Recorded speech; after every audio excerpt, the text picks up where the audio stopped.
Hold on, I did that completely backwards. I was riffing with you. Alrighty, take 2. Hi, and welcome to Second Chance Book Club, a podcast where we read books we've read before and are here to give it a second chance. And a second opinion. But here's the catch. Although one of us has read it, the other has no idea what the book is even about. Completely in the dark. Except for a few helpful hints along the way. So come join us and be part of the Second Chance Book Club. Opinions and views expressed in this podcast are solely our own. We're just here to talk about books. Hello. Hi. This is Hannah. And this is Haley. And it's been a hot minute. I don't think I remember how to record a podcast anymore. I don't think I remember how to do anything. It's a miracle I remember this book. So for those of you who have been like, where have you been? Holidays were crazy. We both were out of town at different times. Yeah. Then I got COVID. Which was awesome. And then easy.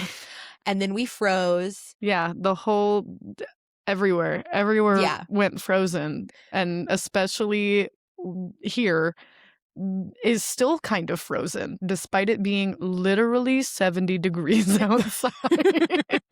So yeah, I've been ready to record this for almost a month. Yeah. But every time we scheduled it ended up having to get canceled. We've been gone and sick and trapped, and now we're back. And better than ever. Maybe. I'm gonna put that into the universe. So I like it. I think last time we left off with Beastly and oh my god, that was so long ago. And my word was burrow. Yeah. So that's because I read Watership Down by Richard Adams. I completely forgot your word was burrow, and now in my brain I'm like, what did I think it was? I have no I couldn't even tell you what book I thought it was. I honestly couldn't tell you either. Yeah, I don't know. But this book I originally was supposed to read in 6th grade in Miss Lantroop's English class. It was a project where we had to pick which book we wanted to read. I chose Watership Down. I was like, oh, rabbits, that sounds fun. And The Hobbit seemed super boring to me. I do not remember what any of the other choices were. Those are really long books for 6th grade not English. That long. Is it not? No. It Watership feels Down, long. y'all, this book, when I picked it for the podcast, I did not realize how long it was. I think I blocked it out. It's like 430 pages. So I did not realize that going in. So that was really fun, and it did make it difficult to get this all read. That's okay. But yeah, in 6th grade, just like with The Road, I don't like being told what to read, and I tried. And turns out I did remember more than I thought. I did not think I finished it at all, but I did remember quite a few of the plot points. So maybe I did read it and immediately forgot all of it, which is very plausible for me. Listen, who hasn't been there? Also, 6th grade was so long ago, and even there were books I read in 6th grade being like, I don't think I read that book. But I've always said my memory is a sieve. It's a miracle anything sticks. I think also, like, there's so many books that I have read that I read and then immediately was like, I don't remember any of that. I just don't think I cared enough to remember it. Like, even with testing, I would do really well, like, leading up to the test. And right after, I didn't need the knowledge anymore, and I would get rid of it to make room for more stuff. And I think that's what happened with Watership Down. Slash and burn, baby. Well, speaking of the plot, though, go ahead and take a look at my vision board, and I'm incredibly proud of this one. Yeah, it's really... I worked really hard. It's really rabbit heavy, which, considering, once again, don't know anything about Watership Down, because that's the whole premise of this podcast. If you were like, Watership Down, I would not have thought it's any of this. There's Russian. What is it? What's the SNL thing where he's like, this club has everything. It has a road, a cat, multiple cat memes, Looney Tunes, what looks like a river. Do you like what I did with the cats? Did you notice that all of them Home, have yeah, that the I gave bunny them ears. ears? I did notice that. Some sort of bunny dance. Is that wire? What is Oh, that? yeah, that's a snare. That's a snare I've trap. never seen that in my life. It was Anyways, really hard to find a picture of a snare trap that could be used on this. that's fair. Don't know what that is. The movie Jailbreak. I'm really proud of those ears too. Bunnicula in a captain's hat. Shout out to Bunnicula. It's a deep cut, but the real ones know. I mentioned Russian, right? And then like a, that's not a pigeon. What's that? An egret? Nope, that's not an egret. It's A bird, a seagull. Yeah, it's a. Yeah. I think they call him a black something gull. It's in my notes. I'll get there. I'll get there. Some sort of seagull saying, "You need muddas, muddass, Muddas. muddas." You need muddas. Yeah, it's better with the accent. Okay, yeah. Interesting. Okay, so what do you think happens in Watership Down? Oh, I forgot I had to do that. There's a family of bunnies. What if I just started rehashing the plot of like Peter Rabbit? I mean, Beatrix honestly, Potter's Peter Rabbit. Is it Beatrix Potter fan fiction? No. So there's a little boy named Peter Rabbit, and he has 3 siblings, Flopsy, Mopsy, and Cottontail. And one day, he's like a little rapscallion. I'm assuming this is not near the plot anymore. I mean, you're not too. I mean, there's similarities. There's a family of rabbits. And then they go out into the world, presumably Russia, or Mr. McGregor's garden, and almost die by construction site or a snare or a river or the movie Jailbreak. There's some sort of like dream of being on stage maybe for Peter Rabbit, but instead he becomes an evil boat captain. And then their moms die? I don't know. Muddas? Is that what that is? Yeah. And then he gets on a road. Huh? That's my best guess. This is actually not too bad. Wow. Yeah, not too bad. God, I'm good. Yeah, you're so good. But they do actually kind of mention Peter Rabbit a tiny little bit, but not in the way you were originally thinking. So, are you ready to dive in? Sure. To this note? And again, this book was 400 plus pages. So much happened. That's so long It's for a so 6th grader. long. I mean, it was like the advanced class. I'm not trying to. Yeah. Wow. But it was like the higher class, so they gave us longer, more challenging books. I see. Except also The Hobbit, which I don't know. Maybe I'm just an overachiever. That feels right for me too. Okay, whatever. Let's get into the plot. Okay, so it starts. Opening scene. There's a group of rabbits living in this open meadow area.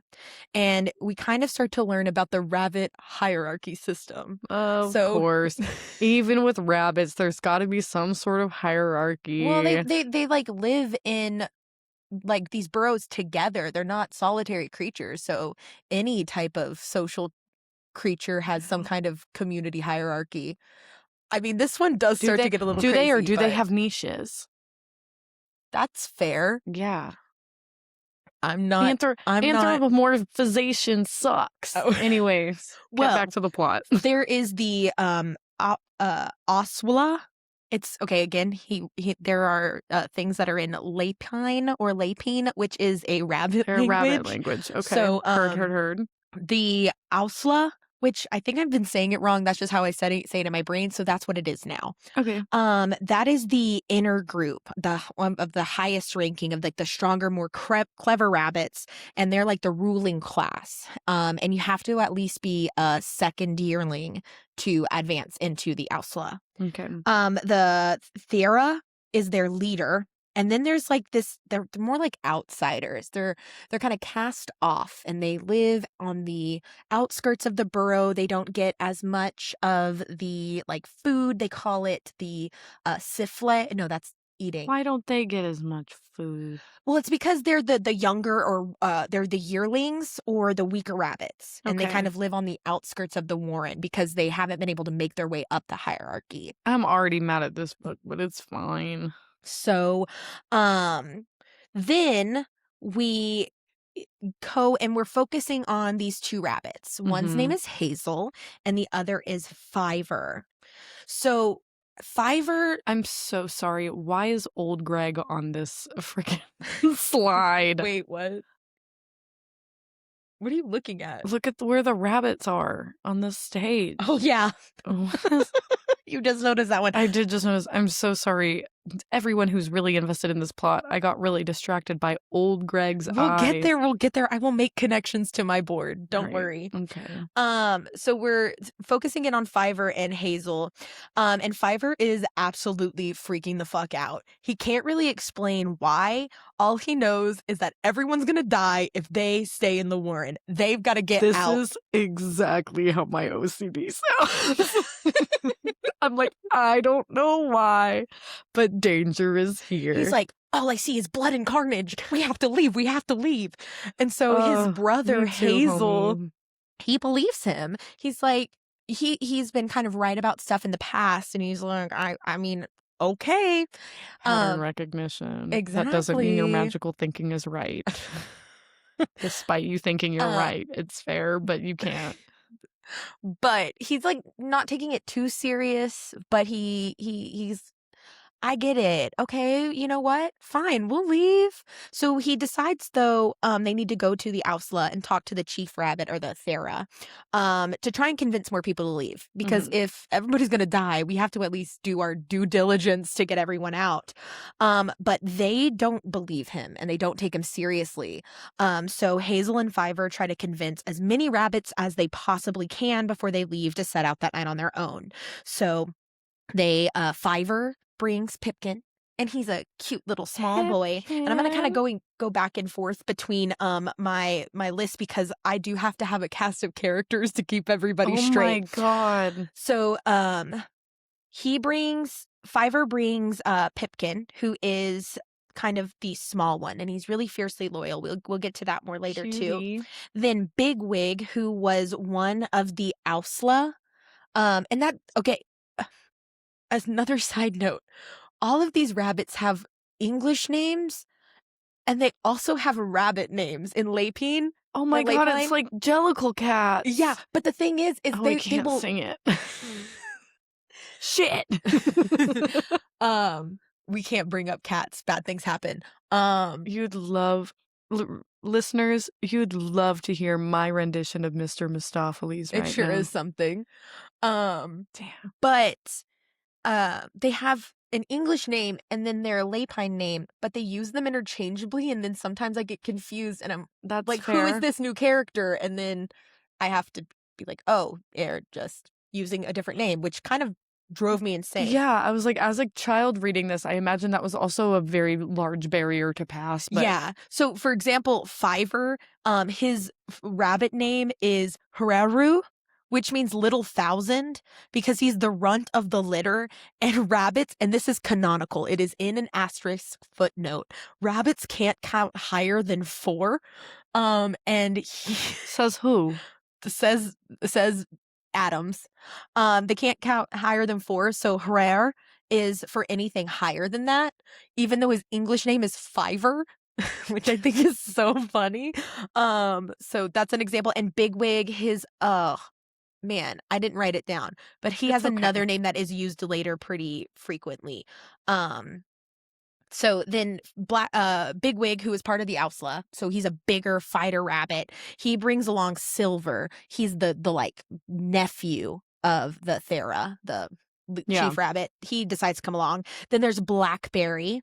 And there's so many good rabbit names. I know, it's a good one. He's the smart one. He's clever.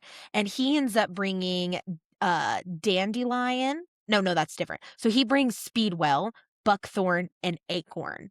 And they aren't as like, they don't have a special thing. They're just kind of there. They bring them up, but they don't have like special traits. Then dandelion ends up bringing hawkbit, and dandelion, he's the fastest one. So silver is experienced. Blackberry is really smart. Bigwid's the fighter. Hazel's kind of seeing himself as the leader. And then Fiver is kind of like the prophet. So that's kind of their archetypes as we keep going. I'll mention something at the end, but this reminds me so much of a D20 campaign. Oh, interesting. Yeah. I'd love to hear about that later too.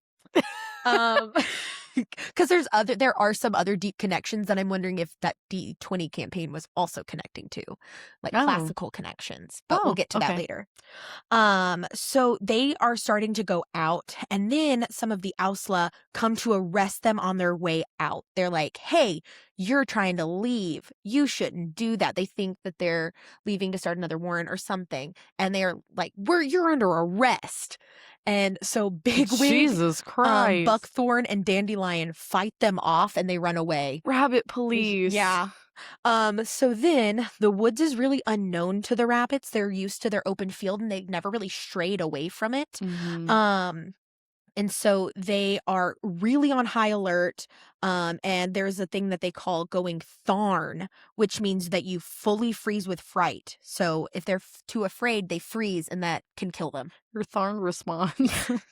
And so this is, if you go to the picture, in the back, you'll see that's kind of like a Greek at the bottom left. Oh yeah. Like a prophet giving like a prophecy, and then down there is this first chapter was called the notice board, and it gives this notice board, and it essentially is saying that coming soon is a new apartment complex. They're going to rip up the space to build new things. So it's in Russian because they're like, I don't know what that says. They can't read it. True. Fiver just knows something's going to happen, and that's what that little construction thing down there is. So that's what that area means. So then, my favorite part of this book, because it was hard to read, but my favorite parts that I was jonesing for the whole time, like these are the times where I lost myself in the book, finally could like lock in, and they were the fables. So the rabbits have rabbit mythology, and they have this whole belief system, and every section they tell a fable that kind of connects with and builds their world, and they kind of do work on it, and it informs and kind of foreshadows some of the things they experience. So fable number 1 is, and I've got to scroll all the way down.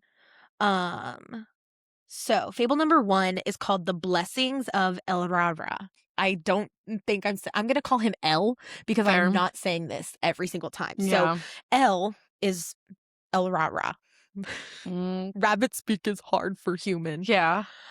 So it starts by explaining that Frith is the sun god, and he made the world by scattering his droppings over the sky, and he made all of the animals. And at first, they were all the same. There was no predator, there was no prey. They all kind of lived in harmony. But then El, he had a fuck ton of wives and had so many kids that the world was running out of grass. Oh my God.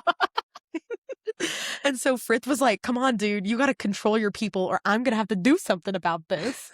And El was essentially like, fuck off, dude. My people rock.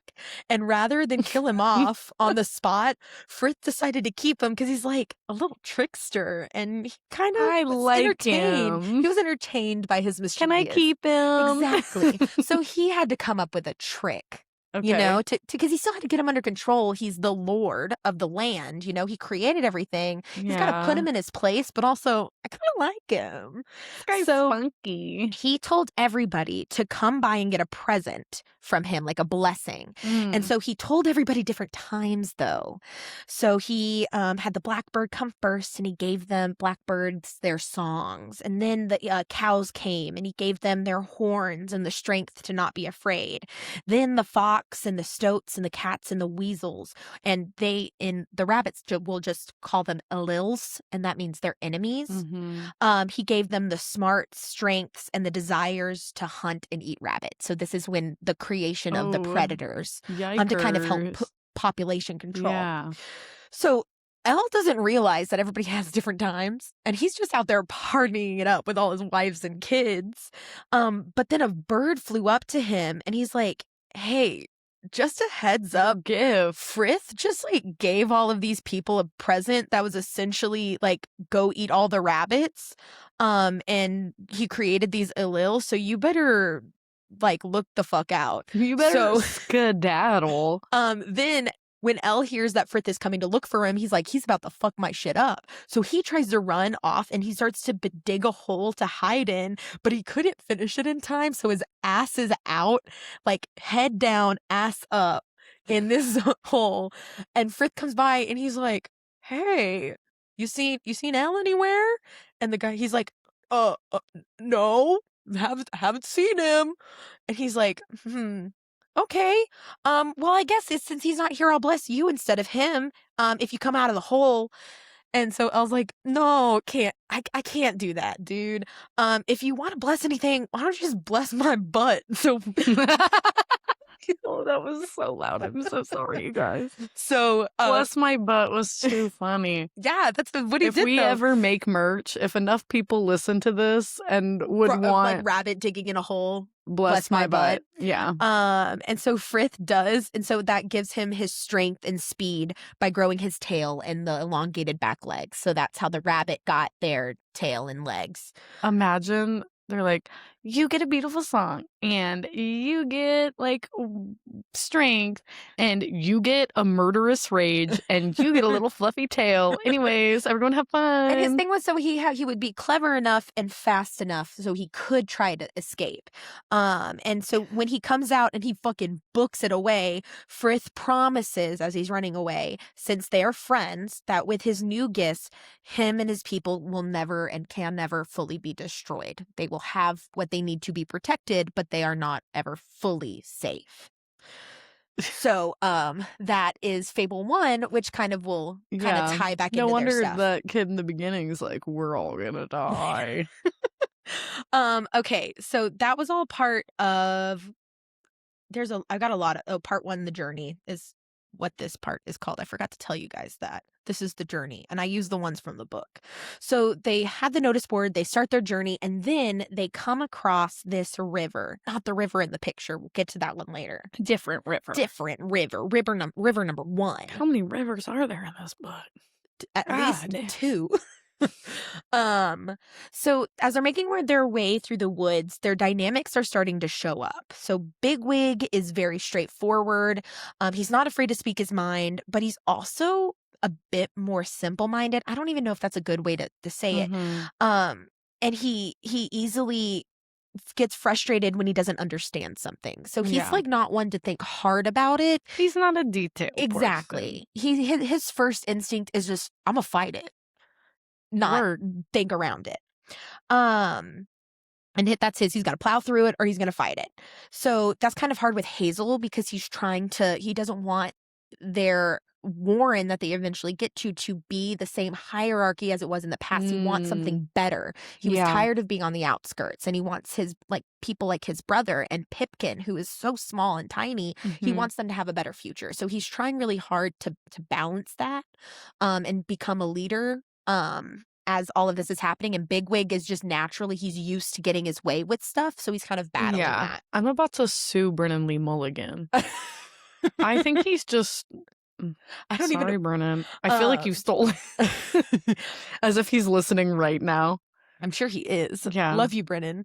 Brennan, I love you, and I'm onto your game. So then they come up to this river, and on the other side there's these fields, and Fiverr is insisting that they need to cross it. But most of them are against it because they don't see the point. They're like, we're just fine here. But Hazel believes in the guidance of Fiverr, and he convinces everyone to do it. So Bigwig swims across to kind of check it out and make sure things are safe, but he sees a dog on the loose on the side they're on. And so he comes back and he's like, y'all, we got to cross it. There's a dog coming. We got to get the fuck. Dog. We got to get out of here. But the problem is Pipkin and Fiver are so exhausted, and Pipkin is actually also kind of hurt. He's really limping bad on his paw. So they would not be able to swim across. But Hazel is determined to not leave anyone behind, even though Bigwood's like, hey, save ourselves. Yeah, why not? But Hazel is like, no rabbit left behind. So Blackberry, I like Hazel. I do too.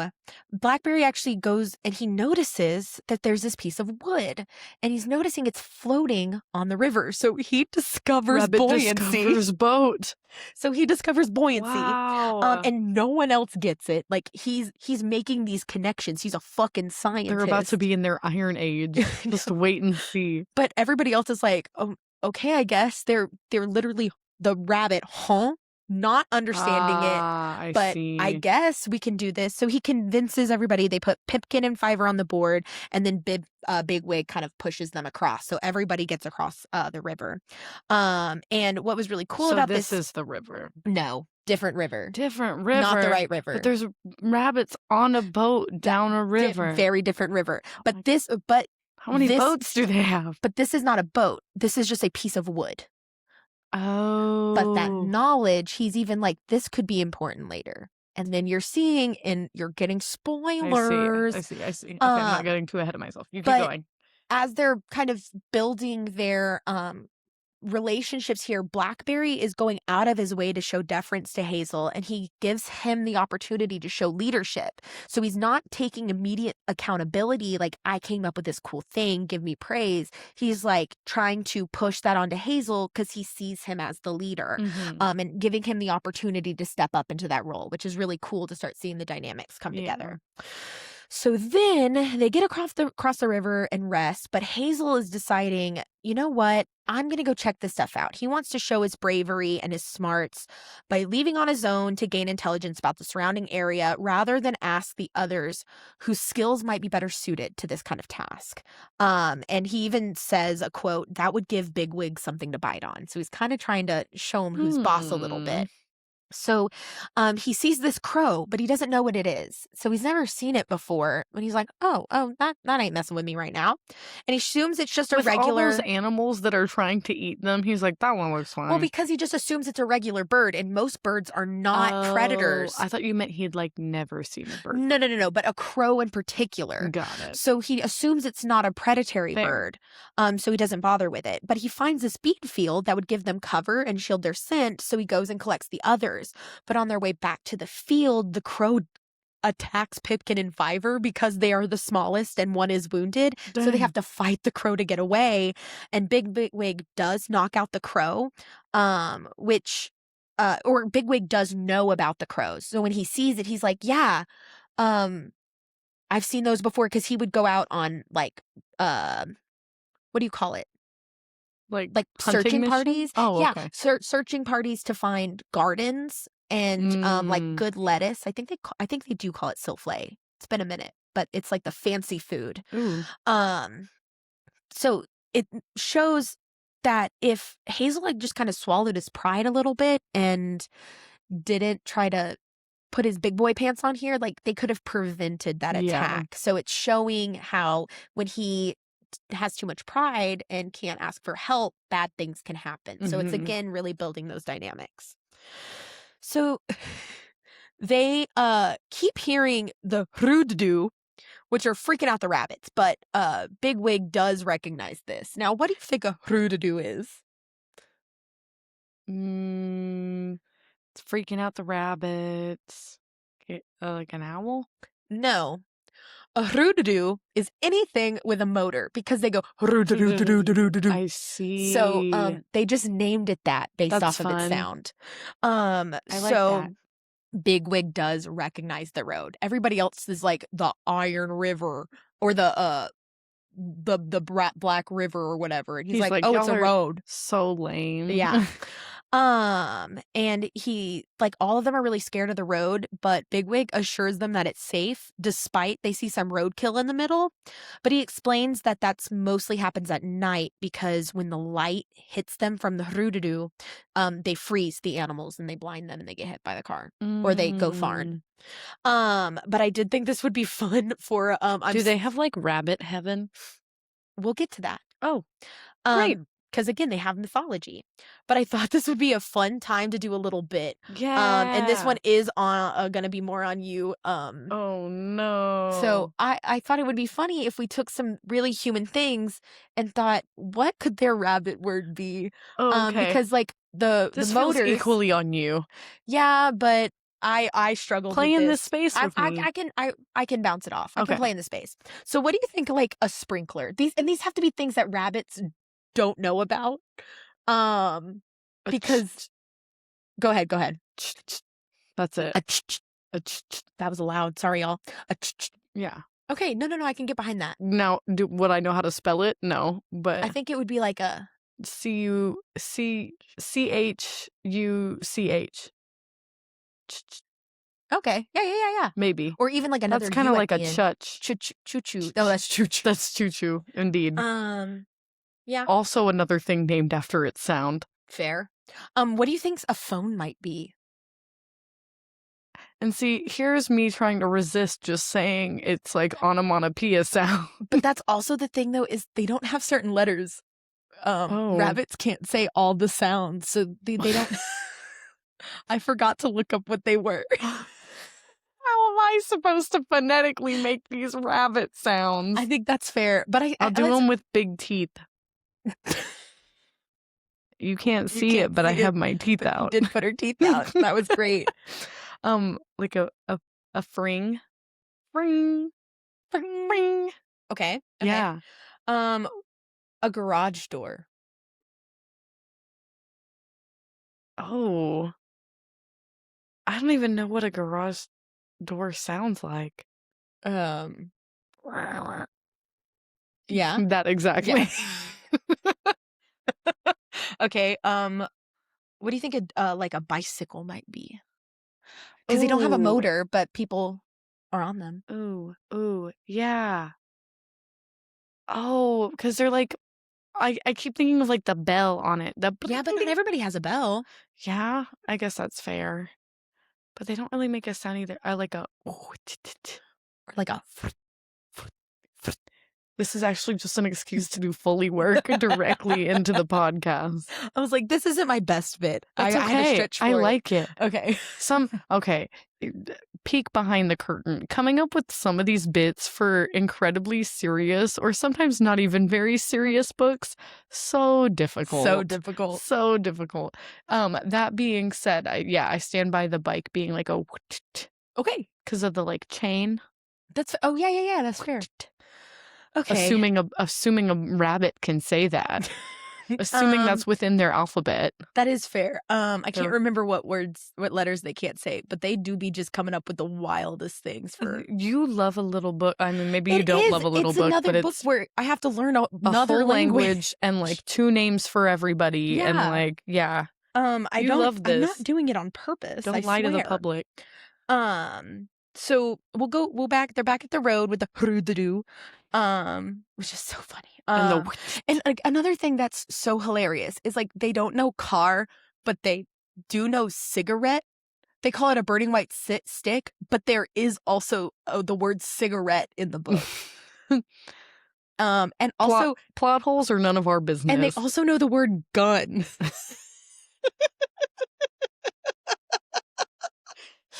Be so real. Is this an American book?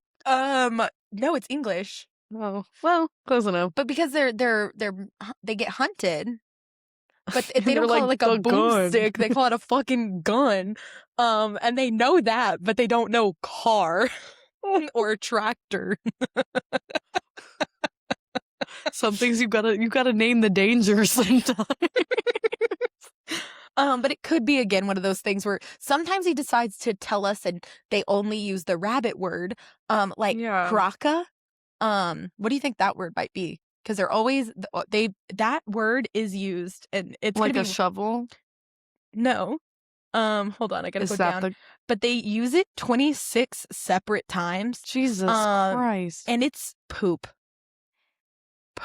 They use it offhandedly. And they talk about how the rabbits, they go and shit.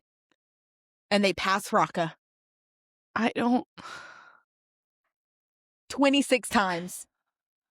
What other book do they other than ACOTAR with the watery bowels? That's fair. Do you hear someone talk about shit that that much? Yeah, I don't know, especially with like a fun fancy word, but it also could be one of those things like, you know, when kids learn a new word and they're like, I'm going to use this for all this is worth. He's making a whole rabbit language, and I think we should let him. That is so fair. And I'll come back because there is one of my favorite quotes that I thought was so funny, but I'll get back to it later, that it does involve Hraka.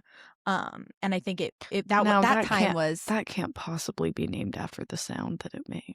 I know. That's what's so weird is it doesn't all make sense. I have questions. We go back through and we make our own rabbit language based on like this, but better. Yeah, I love it. All right. If anyone wants to join, we'll make a Discord server and we'll start our own rabbit language. Okay. So they're at the road. They're scared to cross it. We're coming back, get back in the mind space. And so they do eventually pass it. And they continue on.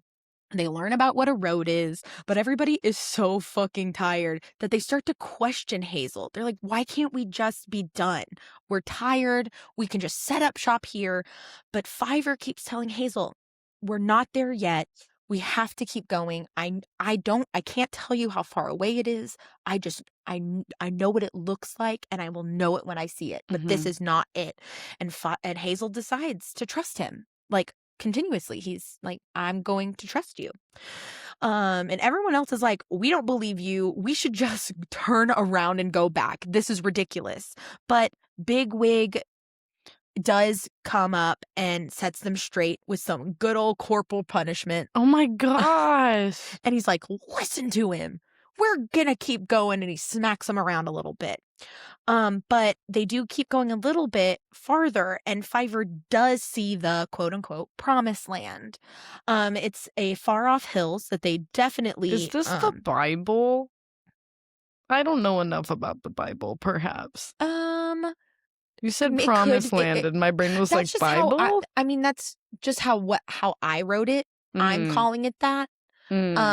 Just with the way he talks about it. Okay. It just feels like very slightly biblical of like there's Moses. There's a sign we can't understand and now we need to flee and not everybody feels good about it. I will say that this is not the classical text that this is explicitly like people make connections with it, but I could see yes. Okay. But that's what in the back you can see of the picture, the tree on the hill in the little triangle that looks like it's being shined down on. That's the promised land. And it's definitely not something they would be able to reach in the state everybody's in. And Fiverr is mentioning that there's some mysterious trouble they're in, but he can't see anything other than like this mist. He can't tell him what it is. He just knows there's something not right. And secretly Hazel is like, this dude's crazy. He's glad no one was around to hear that part, but he does indulge Fiverr. So Bigwig's been laying down the law military style with the other rabbits, which is not what Hazel is wanting. He wants people to follow because they know that it's the best option, not because they're being forced to by another rabbit. He really does want to create a better society. Okay. So Hazel is really feeling this insecurity because right here, Bigwig is stepping up as the biggest and strongest rabbit, which is typically in rabbit society seen as the leader. Yeah. So he's feeling really insecure, but still very steadfast in his beliefs. So they do end up keeping going, and they find a place that is safe to set up shop. It's not their promised land, but Blackberry ends up being like, OMG, I can't believe I ever doubted you, Hazel. You're definitely the chief rabbit. Thank you for getting us here. Why did we ever doubt you in the first place? And they end up finding this other rabbit named Cowslip, who's like, oh, hey, we have a warren close by. Come set up shop with us. Okay. I was like, wait, where did this one come from? Yeah. Okay, so they I see from a different warren. Finds him and is like, hey, you can come set up shop with me.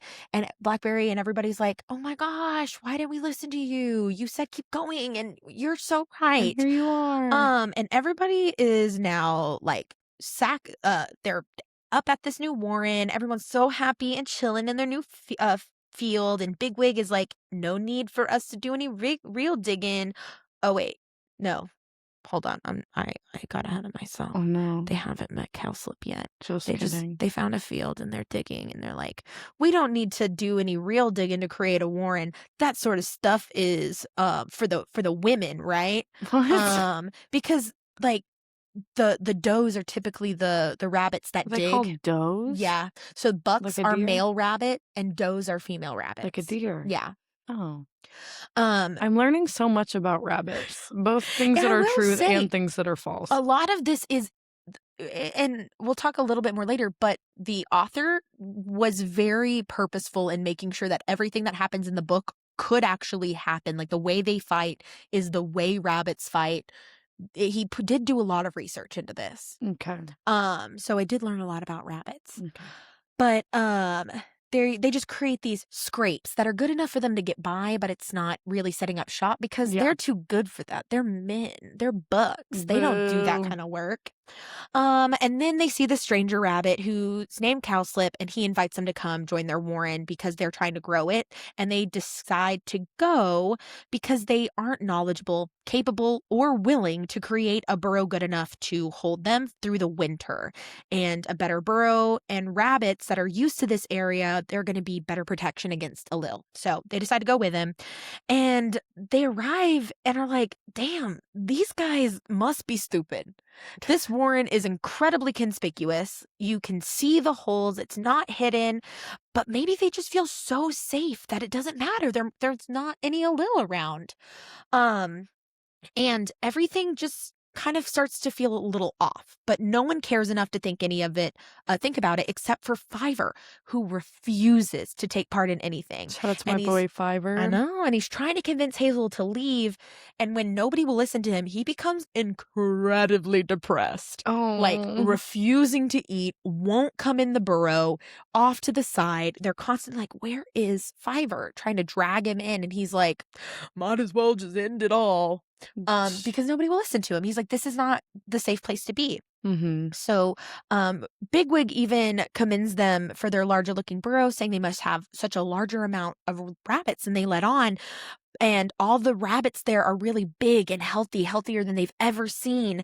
And they never question Hazel's group. But anytime they try to ask, evil. Well, there's something weird going on. Something funky. Something funky. Because anytime they try to ask like where anything is, anytime the word where comes out of their mouths, their little rabbit mouths, they get cut off and ignored. Ooh. Nobody will listen to that answer. And when he's like, oh my gosh, you must have a bigger warren, everybody turns around and like looks uncomfortable. He's ignored. Ew. And yeah, they find out Scientology rabbit cult. Hey, it is a weird one. There's not any Alil around, and they stay away from the area because they find out there's this man who shoots them all. And they don't need expeditions because there's always the best food just left out for them. Oh. Oh, no. Are they eating... Wait. Say all of that I wish again. you could see me staring deeply into Haley's eyes. Are they eating rabbits? Are they eating each other? Is that why they're so big? Well, I'm confused. no, they don't eat each other, but there is a super helpful man who just leaves food for them and shoots away all of the predators. Oh, he's fattening them up. Maybe. Maybe. So it's funny because I'm guessing the plot of essentially a children's book, and I'm like, maybe. What could it be? The burrow is set up really strange. It's kind of under this tree, and so it's really large where all of the rabbits can kind of gather together, and they think that's really cool. But they do end up showing Hazel this thing called the shape. And this rabbit Strawberry shows it to him. And this is a piece of art that they have created by a past rabbit that shows a fable of El. And they also laugh. Like these rabbits are weird because they laugh, which they've never heard laughter before. The rabbits are main rabbits. And they also sing, which is really fucking weird to them. They're like, rabbits don't do this shit. So, and another thing is they also seem all really incredibly sad, which is weird. I thought they'd be happy because they're yeah, they're singing and they sing but sad. But they have art. They laugh, they sing, but they have enough money. Not money. They have enough food.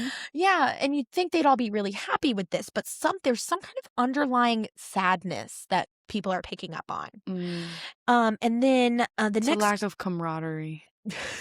well, that's the thing about their burrow is they can come all together underneath. They can all come together, Yeah, I which is guess. not usually something that rabbits do. But the next day, they're awoken during the day, which is weird because rabbits are crepuscular. So they are most active at dusk and dawn. Science word. I looked that one up. But I looked that one up because I wanted to use the correct word. They didn't use it in the book. I just wanted to be scientifically accurate. But that's because the man left them food during the day and they wanted to get it before the rats. So the man is just like dropping off food and they want to go get it. And all of the Sandalford group, that's the one that they left with, that was their original Warren, keeps coming up to Hazel and thanking him for bringing them to this place and praising his leadership. But then Fiver is still freaking out. His disposition's getting worse. And this gets Hazel to start analyzing the weirdness with the other rabbits. But no one will listen to him. And this brings us to fable number 2. Because Dandelion is also their storyteller. He's a great storyteller. So he tells the story of the king's lettuce. So El, the prince of rabbits, he and his people were driven out of their land by enemies, and so they were driven to the dreariest of marshes, where the ground is too wet. There's horrid food, and it's just not a good place to be. So he goes to Prince Rainbow, and that's his name. He's the rainbow, but he's Prince Rainbow. And he asks him for help. But he's just like, that's what you get for being a sneaky little trickster. You're stuck here until you can prove that you aren't a liar and a cheat. This is when he comes up with his trick. So he refuses to change and stop relying on his wits because that's what helps rabbits stay alive. So he tries to get Rainbow to take a bet with him to help and see if he can complete an impossible task. And that is to steal the lettuces from King Darzan's garden. This is Peter Rabbit. So you're right. So they even in the book, they kind of say most of the fables are very similar to Peter Rabbit. And I also forgot to tell you all of the fables. And if you look in the top left-hand corner, the dream with Bugs Bunny and Daffy. No, that's what the Daffy Duck. Yeah. All of the pictures around them are parts of the fables. And then that's Bugs Bunny is Elle.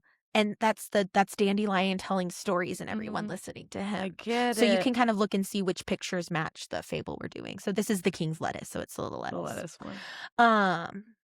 So he decides, and King Darzan, what's really interesting is he is not a rabbit. He's kind of another type of creature. It's not very specified, but a lot of people online, they think maybe he is like a beaver of some sort. And he's the king of the largest and richest city in the land. Okay. But that's sort of important because it's part of their plot. So I've been scrolling around a lot. So Yona the Hedgehog overhears this and he snitched on Elle so he could get a reward. That snitch. I know. And so then King Darzan gets a chance to beef up his guard. So Elle goes out with his bestie and the captain of the guard, Rabscuttle. So that's definitely the picture. Great one. And he decides to go and reconnoiter. And he left that night with nothing to go and kind of see what's up. And so when Rainbow comes back the next day and he's like, where's the lettuce? Elle's like, hey, the lettuce is going to be delivered. Don't you worry. It's going to be delivered here. So then Rapscuttle went out after he kind of learned about the city. He dug a scrape. He hid there until the day.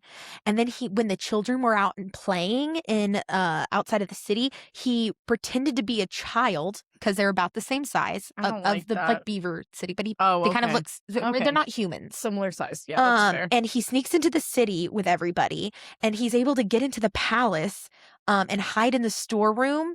And he spoiled and was poisoning the food and lettuces as they were brought in so that everybody would think that the lettuce was making them sick.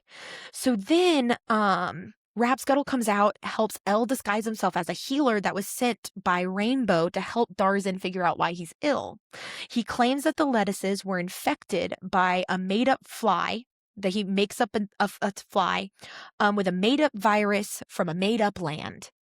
And the king doesn't believe him, so he says to have his soldiers go out and capture the first random prisoner because he doesn't want to harm his people, to test the lettuce on. And who does he get? Who do you think he's stationed outside? I can't think of His his name right bestie, now. Rapscuttle. Rapscuttle. Thank So you. I he was like, was I can't think of hanging his out name. I almost at called him Scuttlebutt. Scuttlebutt, yeah. And they snatch him up, and he eats the thing, and he pretends to get incredibly ill. He's like, Yes. And Elle is like, hey, that's because it's worse for him. He's getting that sick because he's a rabbit. And this is even worse for rabbits. It can kill them. And so he's like, I'm going to get that rabbit back for trying to steal my lettuce. So, Yona. And this is like part of his like trick thing of like, Yes. he has to steal the lettuce. Okay. Yes. So then Yona comes back, the hedgehog, and he says that he heard that Elle's people are coming to attack the city to steal the lettuces. So he's like, I'm going to get them first. Since these lettuces are poison, I'm just going to send them straight to the marshes, and it'll kill all the rabbits when they eat it. So he sends all the lettuce to the rabbits, and like they didn't even have to like steal them. When Rainbow comes the next day, he says that he sees that the lettuce has in fact been delivered. And he frees Elle and his people from the marsh. And from that day, and this is a quote, and from this day, no power can keep a rabbit out of a vegetable garden. And that is their that's cute. tale for why. I feel like all of these are very like biblical of like, let me have like a brief little moment of explaining where, you know, I guess they are like fables and things like that, like where stuff came from or folk tales or whatever. But yeah, it's just so interesting being like, well, all the people are rabbits and all of the problems are lettuce, but still it feels very like traditional. And it feels so like a cozy story. They were my favorite parts of the whole book, was getting to get the fables. I'm like, can we throw out all this other stuff and just give me rabbit fables? You would love Beatrix Potter. Because I love those books because it feels like that, because it's like a cozy little folk tale. But, well, I loved it, and that was what's happening when they're in the Weird Warren, and so they tell that story, and also, too, the other rabbits don't really like it. They're like, that's super old-fashioned. They don't really care of Elle, because they believe that rabbits don't need tricks, but they need dignity and the will to accept their fate. No wonder these people are sad. I know. So then the next day, Fiver just ups and leaves, deciding that if nobody else will listen or believe him, he will find a safe place on his own. And then Bigwig gets pissed at him, runs off, but then he gets caught in a snare. Oh, I was wondering where the snare would come in. So this is where the snare comes in. Is he gonna die? Well, Hazel and Fiver are barely able to get him out, but they're able to because of Bigwig's knowledge from the Ausla. They're he knows how snares work, so he talks them through how to take it apart, and he's able to get out. But he is severely injured after this. Yeah. And then they finally realize what's wrong with the Warren, and it's because the man is keeping the predators out. He is they're trapped feeding in. them. Well, they're not trapped in. They're living like wild rabbits. Like they think they're safe, but then people will go missing or rabbits go missing and they don't talk about them. That's why whenever they said where, they were like, where's this rabbit? They would shut down. They ignore it because they need to have the dignity to accept their fate. And they do that. That's one thing they said. They don't need those trickster stories because they don't need that anymore. And so it's the person is taking them? Or? Yeah, he traps them and then he eats them. Yeah. Okay, so I was right. Yes, okay. Yes. And then they finally, when Bigwig nearly dies and all of the rabbits from the Warren pretend not to hear him calling for help. Fiver and Hazel are the only ones who do it. They all turn around. They know he needs help. They hear him, but they don't. Because that's what happens. They have to accept it. So then the rabbits finally turn to Fiver and hey, we gotta trust you. You saw this coming. we believe you now. And they leave the death warren, and Strawberry decides to come with them. So he's like, I can't do this anymore, and decides So now to go there's with them. Blackberry and Strawberry. Mhm. Oh, I know. It's their names are cute. right? So then they finally go off on another arduous journey where they battle rats, they escape a little, and they're learning to actually rely on each other and start to become really close-knit. There's respect among everyone rather than constantly sizing each other up. So they're finally becoming a group. Mm-hmm. Now, I want you to guess, how many days do you think have gone by? Like 3. Wow, that's actually really good. 5 days have passed. Oh, When I was reading it, it felt like 7 years, that's fair. but only 5 days I have feel like passed. anytime there's like an anthropomorphic animal story where they're like on a journey, it's like either surprise, it's been 10 years, Yeah. or like surprise, it's been 10 hours, and not really any in So between. much happens in their days. Yeah, to be fair, there's a lot of plot happening, and also extra plot from the fables. Yes, I'm so sorry for how long this episode is going to be. I'm maybe halfway through. Whoa. I'm sorry. I'm That's trying. okay. No, that's part of the book. But it is interesting. So they do finally find the perfect place that Fiverr has been foretelling, and they decide to create their own warren here. And they use inspiration from the snare warren, and they use the roots of the tree to create their gathering place that they can then branch off into their personal burrows, and they call it the honeycomb, which is so cute. That is really cute. And then they do actually decide to dig as bucks since they don't have any does in their group. So they do start to dig. So wait, I don't think I realized this whole time that it's just all guys. All guys. All of them are guys. How did they think this was going to go eventually? That does come up later. Okay, you keep going. Yes, sorry. that is a plot I need to point. stop talking as much. No. Because I want to hear more because I feel like I keep spoiling it for myself. Well, that's how predictions work, Haley. You're so That's how right. inferring works. Wow. This is what they wanted my little 6th grade brain to do. I can't help it that I'm a scholar, Hannah. Okay, so they're setting up the warren, and one day, Captain Holly, and he was part of the original group that tried to arrest them on the first day, he shows up with another rabbit named Bluebell. So he was a high-ranking member of the Ausla at the Sandalford Warren, and he escaped narrowly the massacre that Fiverr predicted. The apartment. Yes. Yeah. And so he's then telling everybody the story of what actually happened, and Bluebell and Captain Holly are the only ones that survived to get away. So on the 3rd day after the group left, humans came in, they filled all the holes of the warren so they couldn't get out, then stuck hoses down the remaining holes to begin smoking the rabbits out. And as they started to flee, a boy was waiting at the exit and was shooting the rabbits as they came out.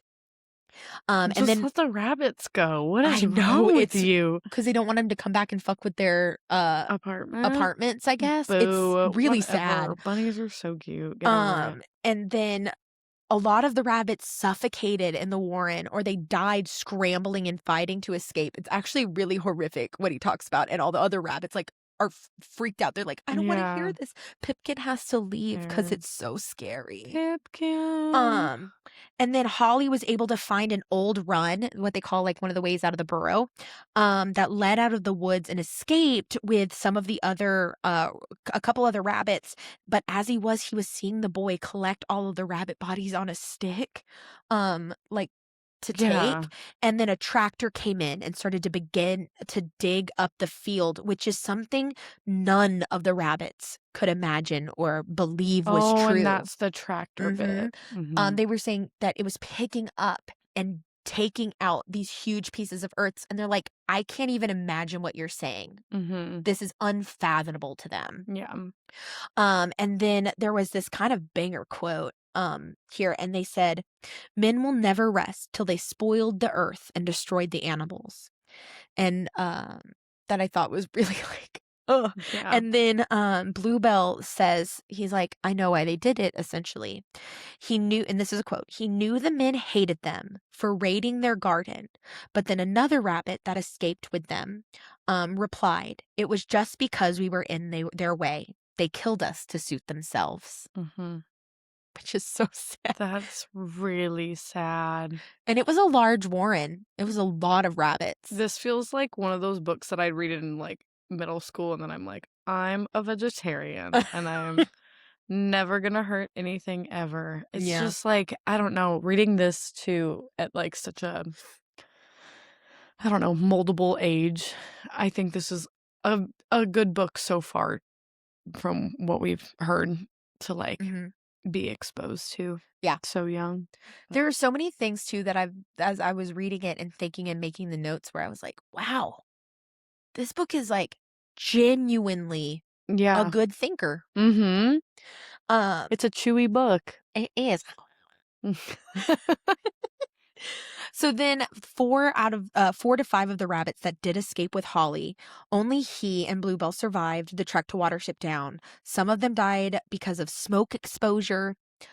Some of them were killed by a Lil, and then some of them were even killed when they go to the snare warren and they mention they're looking for Hazel, Bigwig, and Fiver, and then Cowslip has the other rabbits attack them because they ran off and like kind of told him off, and so he's like, they're with the other ones are trying to okay, this fuck was with us. I don't know why I thought this was while they were still there. No, this was after they left. That makes sense. But well, I mean, it doesn't make sense, but they were able to fight them off easily because these rabbits never learned how to fight. So like Strawberry doesn't really know how to fight. He never really had to learn. But they're all just busy being sad and singing songs. So then we get to fable number 3. And this one is called The Trial of Elle. So, here, Rapscuttle and Elle are just kind of hanging out in their new digs outside of the marshes when Prince Rainbow shows up and is like, you two together? You're too powerful. You cannot live together. That's how they be talking about us. Haley, I almost put our faces on Bugs Bunny and Donald Duck, but I was like, that's too much. This is so us. They're like, you are too powerful together. You got to split up. Tricking beavers into getting your lettuce or whatever. So he sends Elle a new rabbit named Hufsa to live with him. And he's like, you know what? He's new to the country. Kind of show him the ropes, take care of him. No. Okay. No. Charlie, you're safe. So so Elle was like, okay, I guess, but he started to notice that all of his plans weren't working.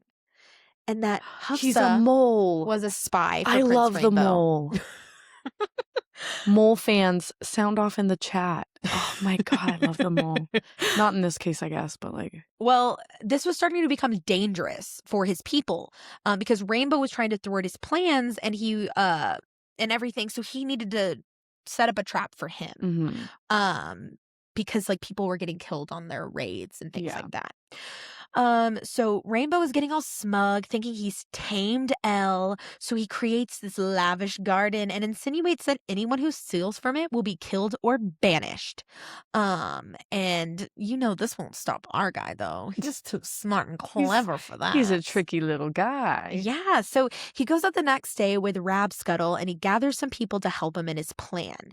He bribes Yona the Hedgehog to sting the next night, which is something hedgehogs can't do. In the story, like they say, hedgehogs don't sing. And Hawk, it's spelled like Hawk, I guess, the pheasant, to swim in the lake, which pheasants don't swim. And he plans a disguise for Rapscuttle. So then the next night, he takes Hufsa with him and on a heist. And as they go, he's like, oh, let's go tomorrow night. And he's like, no, we have to go now. So they go and they encounter the singing hedgehog, the swimming pheasant, and this crazy looking creature with a red tail, green ears that's smoking a cigarette. And that's old Greg. Rabscuttle here is Oh, I get it. This whole time, I'm like, I still don't understand which fable Greg is supposed to be. He's looking, And he's drinking Baileys from a shoe. That's his cigarette. I see. I see. The burning white stick. Yes. And so then each tells this crazy story about why they're doing the thing that they're doing, right? When he asks, like, that's not right, they tell this story. So then they rob the garden, they stash it, but once Hufsa leaves, he moves the stash somewhere else secret. And so then the next day, when Rainbow comes to arrest him, I was like, what the heck are you talking about? What? Your garden was robbed? Huh? Me? And so he's like, I demand a trial by jury. You are accusing me. I don't even know what you're talking about. Trial by jury now. I am pleading the 7th. You know what I think, and not to interrupt, but I think how dare you interrupt on the podcast that's all about talking about the book. You're so right. It's been too long since we've recorded a podcast. I forget the social dynamics.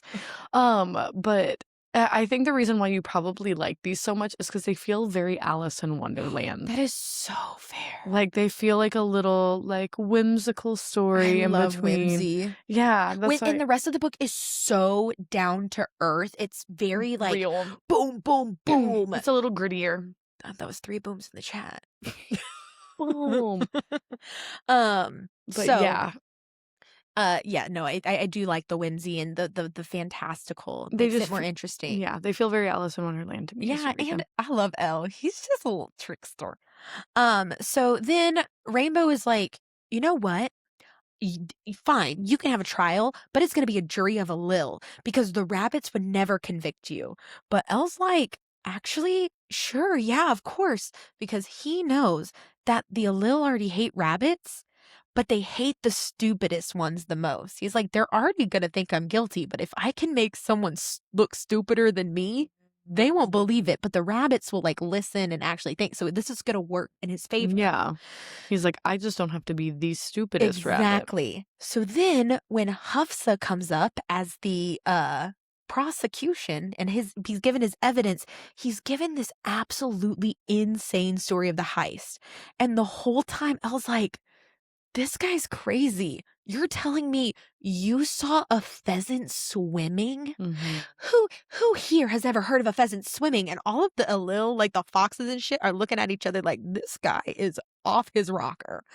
And then he's like, you saw a green being with red ears smoking a burning white stick? Huh? So then nobody believes him, and Elle gets sent off free, and Hufsa is disgraced. And they still get their lettuce because they hid it secret. Hee ha ha ha. And then Rabscuttle and Elle can live together again. So that's that fable.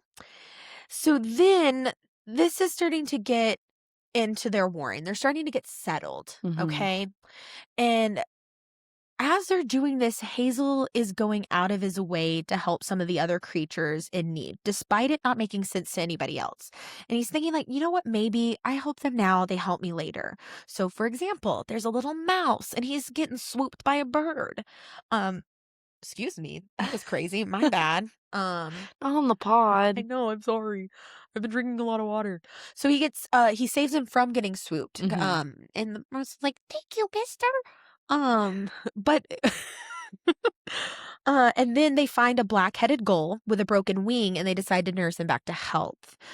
His name is Kihar, and he doesn't speak Lapine or Lapine. I keep saying it different every time. It's fine, it doesn't matter. But it's fake. There is a common language called hetero that all animals know, so they can communicate well enough, but it's very stilted and he has an accent with it. In the book, like the way it's written is a little harder to understand, and because they're using this it's weird a universal language that none of them are fully fluent with. I love that. So Bigwig actually turns out to really like him, and he helps them a lot. And as he's healing, they realize if they're actually going to give up and build this warren, they're gonna need some doughs. Yeah. And so correct. Kihar says, you know what? Once I'm healed, because you guys helped me and kept me alive, I will help you find your mudders, because you need mudders. So that's where that comes from. I get it now. So then, but once he's healed up, I gotta leave for pig water. That's big water. The ocean. This is crazy. Me trying to understand what this means. Yeah, I know. And it was very interesting. It took a little bit because he like the consonants and stuff are switched around a lot. I bet this makes the best cartoon though. You know what? They did make a cartoon of this in the cartoon animated feature in the 60s, 70s. I feel right. And then they CGI redid it a couple years ago. But yeah. So then once he can fly again, and again, this is in the summer, so this is the off season for the gulls too. And that's why he's so like wants to be at the ocean, because his instincts are telling him, but I made this promise, you've helped me, I'll help you. Yeah. So once he can fly, he scouts and he finds that there aren't a ton of rabbits in a close enough vicinity to them, except for 2. A hutch of tame rabbits on a farm, and one that's really large and it looks overcrowded and it's pretty well hidden. So one group, Holly, Silver, Strawberry, and Buckthorn, they all decide to go be emissaries to the warren and ask if any of the does want to come and join them since it looks overrun. Hey, lady. And you also learn, man, this is one thing that rabbits, they got it nice because where could this possibly be? If a female rabbit doesn't feel like they can sustain their babies, they can reabsorb them. Yeah, I think there's a number of animals who can do that. I'm deeply jealous of this. The fact that you could just reabsorb it, like, no, I'm good. I don't really want to do that. Yeah, it doesn't feel right. It's not the right time. A number I'm gonna of reabsorb animals it. Who can do that. Not fair. I could be wrong. No one fact checked me, actually. Besides the point, but whatever. I am jealous of rabbits in that respect. Yeah, that is honestly kind of a sick, like, bodily thing that they could do. So cool. Yeah. Rather than just birthing them and eating them, which I know that's typically what happens, but you can just reabsorb it. They're like, basically. Fair. So they go out on their expedition, but then Hazel's like, you know what? I'm the chief. I'm the leader. I can't just I'm let the them, alpha. I'm the leader. I'm the one to trust. I couldn't remember what the last part was. That's how it goes. I believe Don't you. fact check me on that. That's fine. Don't want to know. I like it better in my brain. So he decides to go out to the farm because I can't let him come back empty-handed, and I've got to do something too. I can't just sit around and wait for him, even though everybody's like, if you're the chief, like, you're too important to lose. They're like, homie, don't go out on a possible die. suicidal mission. And he's like, nah, I'm going anyways. Not my style. Fiverr even is telling him not to do this, that he's just being a show off and putting himself in danger anyways, but Hazel decides, you know what, pride above all, I gotta do this. So he goes, he introduces himself to the rabbits. There's 2 bucks, 2 does domesticated, and they agreed to break out. And then they go, and Blackberry comes with him because he's the smart one. And everything goes wrong because a cat ends up attacking them, and then the humans realize that the rabbit gets out and they start trying to run away. One of the bucks gets caught. Blackberry makes off with the 2 does and 1 other buck, but Hazel gets shot trying to draw the attention from the escapees, and he ends up trying to huddle in a dish, hiding, and he's barely alive, and everyone thinks he's dead. Jesus. Everyone being like, don't die, you're too important. Yeah, but he was like sacrificing himself to save the others. So a little have been heroic. there, but yeah. Whatever. So then Holly and the others arrive that night, and everyone's fucked up from this fight. And you learn that the overcrowded warren is called Ephrafa. And it's essentially run by a warlord rabbit, and that's the fucking Banicula in the corner. Yeah. You like his little general hat? I do. I thought he was a captain, but that works. So their rules are no one is allowed to leave. Rabbits are set up in things called marks, and these are places on their body where they're wounded to scar that says what group they're in. They have to stay in their marks that are isolated from each other, and that determines when they're able to go out and feed. When was this written? I'll look it up. You keep going. And then they have an ausla, but then they also have an aulafa, which is a council police that is run military style, so that the warren is virtually undetectable. They can't even poop where they want to. They have to use rabbit latrines, which everyone's really unhappy about because they have to hide the poop. And so they got picked up and forced into Afrafa, and they were stuck there until Holly became one of the officers. He tricked one of the officers on sentry duty, and they all fled, and they had to kind of fight their way out, and they barely escaped. But they do learn that the system is highly unstable there due to overpopulation and extreme discontent. But the fear of the General Woundwort is his name. And the police council are the only thing keeping them in check. The council will literally kill or dismember anyone who goes against them, but if you go along with the rules, you can gain access to being in the leadership and get special privileges. Does that sound familiar to you? Yeah, a little bit. Yeah. So that's how Afrafa is run. I see. So, did you find out what year it was? Oh, it's 72. Okay. And so I was like, this feels like kind of political, obviously. We'll talk more at the end because I found some stuff too. And you may already say it, so. So then, Fiverr gets a vision after this, and he's like, y'all, Hazel, he's alive.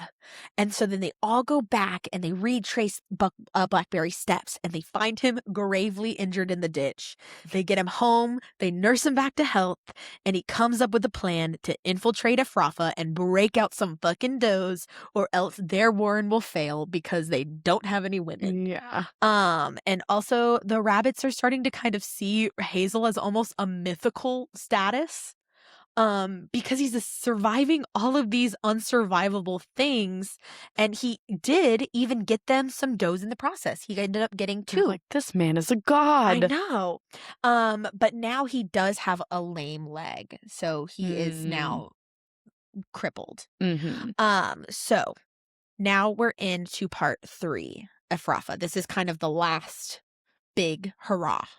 Okay, and this is the jailbreak. They decided they're going to break out some does.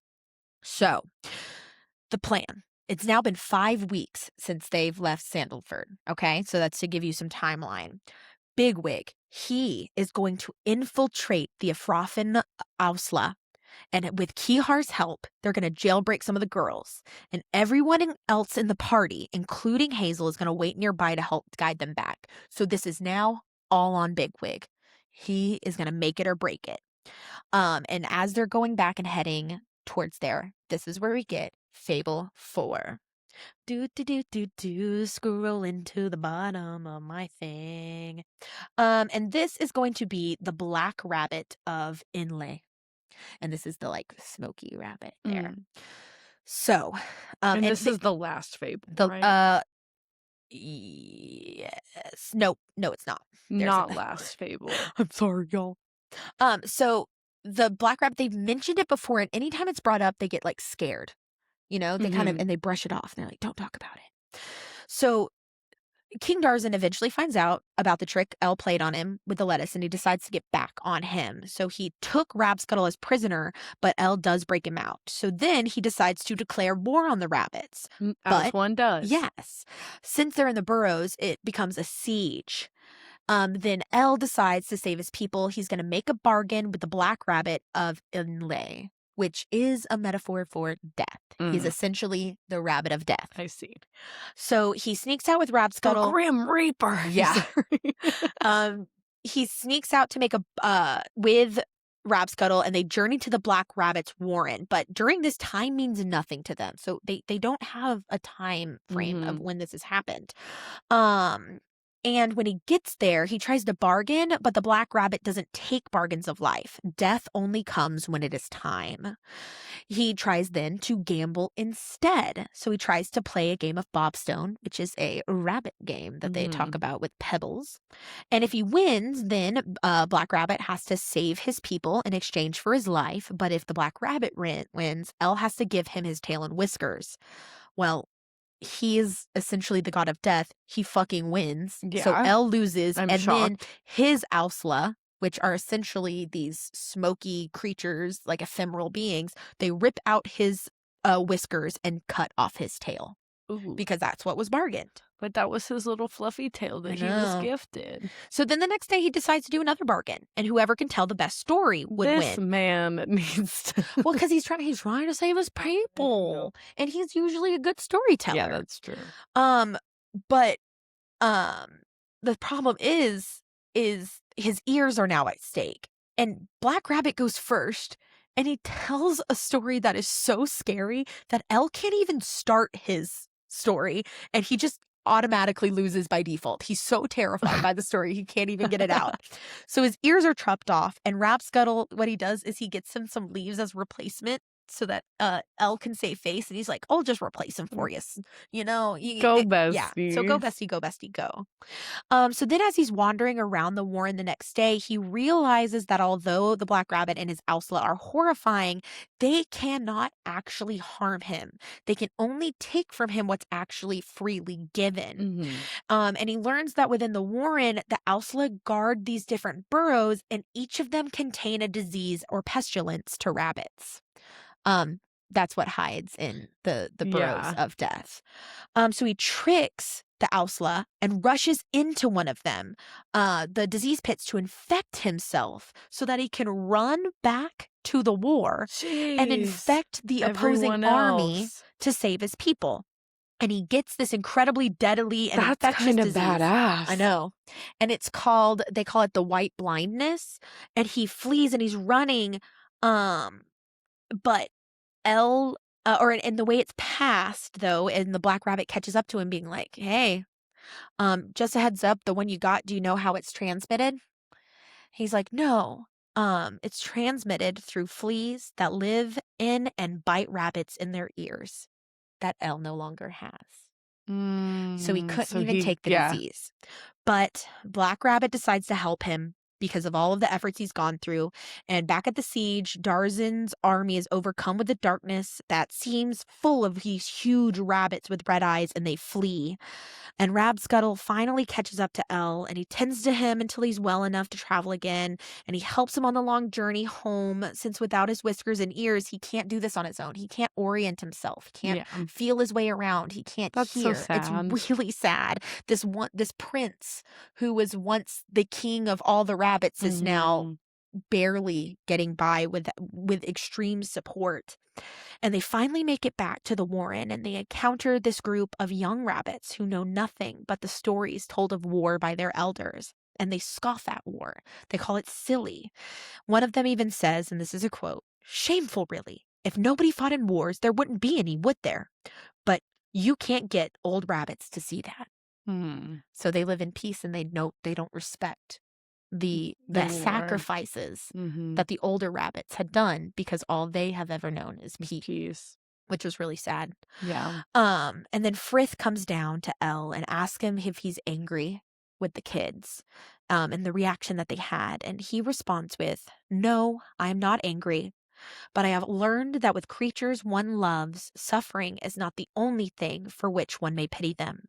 A rabbit who does not know when a gift has made him safe is poorer than a slug, even though he may think otherwise." Which I thought was really beautiful. That is really interesting. I feel like this is the part of the book that has made me really think the most.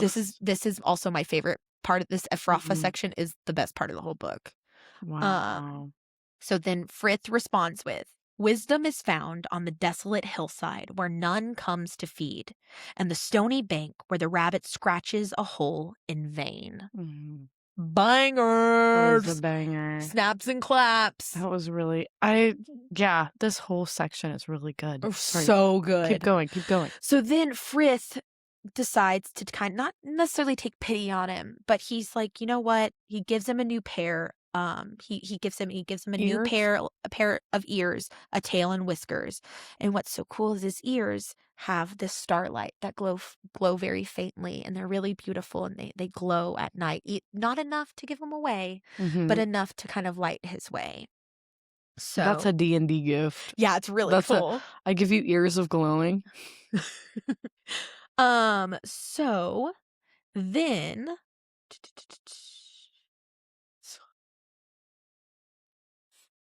there's So Hannah's looking through her notes yeah, and trying to realizing find. how many notes Y'all, there are. y'all, I'm trying. Okay, so then they're going to Ephrathah, and in the middle of the story, and that stops really abruptly where he gets his ears.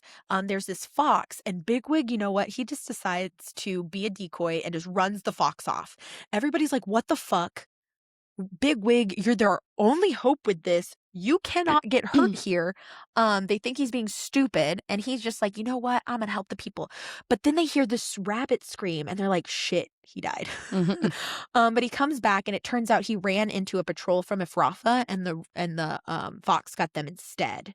So then eventually, Kihar brings them to a river near Ephrathah, but they cross this bridge, so they're out of the way of the wide patrols that searches for rabbits, and they find a boat, and they use what they learned from the first river crossing and Kihar's knowledge of the world, and realize that they can virtually disappear off the face of the planet after their escape by gnawing and the rope, breaking a rope, and riding in a boat down the river so they leave no tracks. So that's how they're going to That's the escape and not get boat. tracked. Is this the Watership?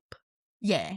I Well, no, s- Watership Down is what they call their warren. That's their like promised land. Oh, They call it Watership Down because this is actually based off of a real place. All of this is like a real place you could find in huh. England, and it's called Watership Down. Like that is what the park The area is more, called. you know. So I yeah, thought Watership just meant like oh, is a that boat. allowed? No. No, you're not allowed. Dang it, I'm sorry, I forget. No Okay. copyright. So then this is where we start to get some like interesting back and forths, and we get some of General Woundwart's story. Mhm. And we learn of his upbringing. So he lived near a human garden, and his father got too reckless stealing from it. A human found out and shot him and started to dig out the rest of his litter. His mother and him were the only ones to get out, but then a weasel picked up their scent, killed his mother. Oh my god. And then Jeez. he was spared, but then a human found him next to her corpse crying and brought him home to nurse him back to health. But Oh. he stayed wild and savage and nearly killed the cat of the family, and they let him loose again. So then he found a warren and killed his way into becoming chief rabbit, just murdered his way up the chain. And once he felt confident in his strength, he began to increase his power by elevating the rabbits around him, creating the Ausflaffa. He really is the alpha of this. Yeah. And then that happened, and his desire for power grew. He was just getting really greedy. So he created the wide patrols that allowed the privileged rabbits to get to explore the world after not letting anybody to grow the warren by digging. So they couldn't dig out to make it bigger, so he Mhm. could control the size of it and have a better thumb on people. But that made them Yucky. incredibly discontented. This But feels topical. yeah. So he was able to, with the wide patrols, train incredibly efficient fighters and trackers because Mhm. they would go out, fight a lil, find rabbits, track them down, bring them back. So they are incredibly talented at all of these things. It was risky, but he saw the deaths. He didn't think they really mattered because it helped with the population control, and there were always younger rabbits who wanted to move up the ranks and earn privilege. Yeah. So they would die, but that actually worked out for the best. So that's a little background there. So Big Rig arrives, and he gets there, and he is a big, strong rabbit, and he is elevated almost instantly to the Ausla because of his size and his strength. And there's a growing need for captains after he had to demote one when Holly and the group escaped because he had to punish him. One got hit by a train because there's some railroad tracks nearby. And then another was killed by a fox while tracking wandering rabbits. So he needs generals, and so he elevates Bigwig. Why not? Does so- Bigwig want this? Yes, okay. he does because he's trying to infiltrate. Oh, that's true. So it works out really great. Yeah. Because then that allows him to learn things and get certain privileges, kind of go under the He's radar. a man on the I inside. know. So he's assigned to the Nearhind Mark under Captain Campion, and he's explained the rules, and most of which I shared earlier. Mhm. But he's also happened to be placed in the Mark where one of the lead does, who was petitioning to leave the warren, was sent because they, after Holly's group came and they escaped, they were like, we want to go too.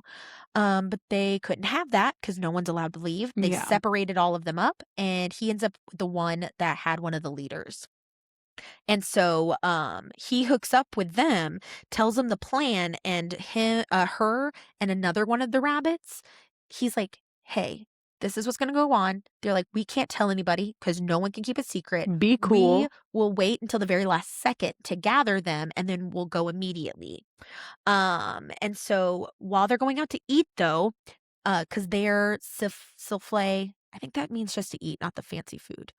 The flay raw is the fancy food, but souffle means to go eat. I'm so impressed that you can remember all these words. I'm still struggling with some of the character names. I'm sorry. That's okay. And I haven't even done the girls because their names are really hard to say. That's okay. But the council police, because they have the after evening souffle, the best one. They bring this, they're parading this absolutely ravaged and disfigured rabbit. He is fucked up. His name is Blackavar, and he was tortured after attempting to escape, after Holly and them escaped. He's being paraded to all of the marks to show what happens when you disobey, and after all of his rounds are done, he's probably going to be killed. And Bigwig is determined to break him out as well. He's like, that ain't right. Yeah. So the plan is on the third night, Bigwig will signal to all the does to tell the others by going back into the runs for Blackavar. And then once he runs out, they're going to book it towards where Hazel and the others are waiting, and Kihar will help fight off some of the rabbits to give them time. But as they're about to go through with the plan, Woundswort shows up and comes to ask Bigwig some questions, and it fucks up the plan. And he's starting to get suspicious because he was recognized as the rabbit that led the fox to the wide patrol, and he was seen talking to Kihar to make sure their plans were lining up. But Bigwig does a good job of playing it off, but he has to wait another day. The problem is, though, the does were told, and no one can keep a secret. And one of the younger does, who is a little bit more rebellious, says something to one of the sentries, kind of like a sly remark, like, "Don't gonna have to worry about it tomorrow, huh?"